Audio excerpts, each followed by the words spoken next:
గోళ్ళ మధ్యలో కూర్చొని చెప్తే కదా ఆంధ్రప్రదేశ్ తెలంగాణ వాయుపాతం మొత్తం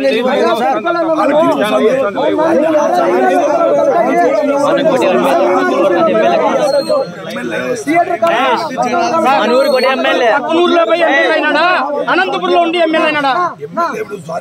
అదే ఎక్కడి నుంచి చెప్పిన సారీ అక్కడ ఎమ్మెల్యే అయినాడా? ఇక్కడే ఉండి ఓట్లేసినది మేము ఓట్లేసినది ఇక్కడే ఇక్కడికే రావాలా? ఏడో చెప్తే ఎట్లా? మేము ఓట్లేదా? మేము కూడా ఏడో ఇంటి చెప్పడం లేదు కదా.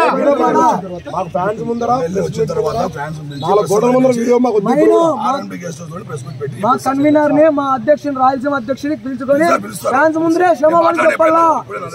నరేంద్రని మా తిరుపాలని ఎన్టీఆర్ ఫ్యాన్స్ పిలిచి క్షమాపణ కోరాలా.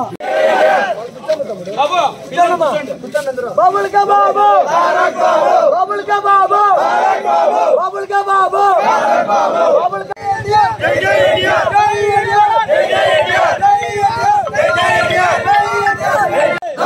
Daggubati MLA Daggubati MLA Daggubati MLA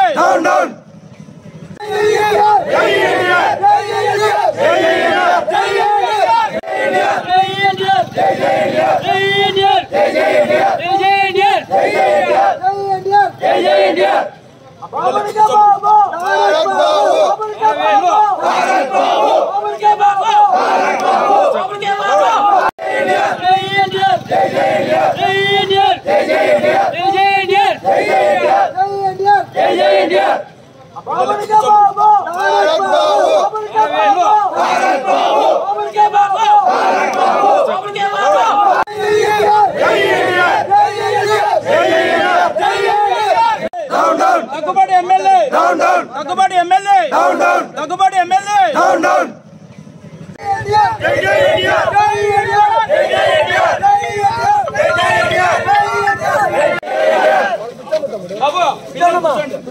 బాబుల్ కా బాబు బాబుల్ కా బాబు బాబుల్ కా బాబు బాబుల్ కా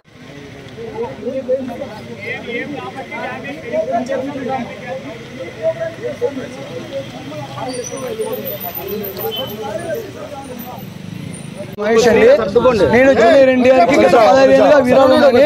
సో మా హీరోని ఎమ్మెల్యే గారు ఇష్టం వచ్చినట్లు ప్రవర్తించి మాట్లాడినారు. ఆయన ఏదో ఉద్దేశించి మాట్లాడాడో మాకు తెలియదు. మా హీరోకి రాజకీయానికి సంబంధం లేదు. మా హీరో గత 15 ఏళ్ళప్పుడు చెప్పాడు, స్టేట్మెంట్ ఇచ్చాడు. తెలుగుదేశం పార్టీకి నా అవసరం ఎప్పుడు వచ్చినా నేను ఎప్పుడు వెళ్ళలో ఉంటానని చెప్పాడు ఆయన. అదే బాటలోనే మేము నడుస్తున్నాము, మేము సపోర్ట్ చేస్తున్నాం. టీడీపీకి మేము ప్రతి ఒక్కరు ఎన్టీఆర్ అభిమాని ఓట్లు వేశారు. మేము ఓటు ఏంది ఈయన ఎమ్మెల్యే కాకుండా లేడు, మేము ఓట్లు వేసింటానే ఆయన ఎమ్మెల్యే అంటాడు. అది కూడా దృష్టిలో పెట్టుకోవాలి ఎమ్మెల్యే గారు. అనవసరంగా ఎన్టీఆర్ జోలికి వస్తే బాగుండదు. ఇది ఇంకొకసారి పొరపాటున ఏమైనా మాట్లాడినా కూడా మేము వదిలిపెట్టము. 4 గోళ్ళ మధ్యలో పోయి క్షమాపణ కోరితే మేము ఒప్పుకోము. బహిరంగంగా మాకంటూ జిల్లా రాష్ట్ర స్థాయి కన్వీనర్ ఉన్నాడు, మా రాయలసీమ అధ్యక్షుడు ఉన్నాడు, ఎన్టీఆర్ ఫ్యాన్స్ ఉన్న టౌన్లో. వాళ్ళ ముందర వచ్చి ప్రెస్ మీట్ పెట్టి ప్రెస్ మీట్ ముందర ఆయన క్షమాపణ కోరాలని మేము కోరుకుంటున్నాం. అంతకన్నా మాకు ఇంకో మాట అనవసరము. ఆయన ఏమీ మేము ఇది చేయలేదు, కించపరచలేదు. మా ఎన్టీఆర్కి ఘోరంగా మాట్లాడాడు, మా ఎన్టీఆర్కి క్షమాపణ కోరాలని మేము కోరుతున్నాం అంతే. అనంతపురం జిల్లా శ్రీనివాసులు దగ్గుబాటి ఎమ్మెల్యే గారు ఎన్టీఆర్ని ఇలా దారుణంగా మాట్లాడడం తప్పు. అందరి మధ్య మా ఫ్యాన్స్ అనేది ఉంటుంది కాబట్టి అందరి మధ్య లేకొచ్చి క్షమాపణ చెప్పాలని డిమాండ్ చేస్తున్నాం.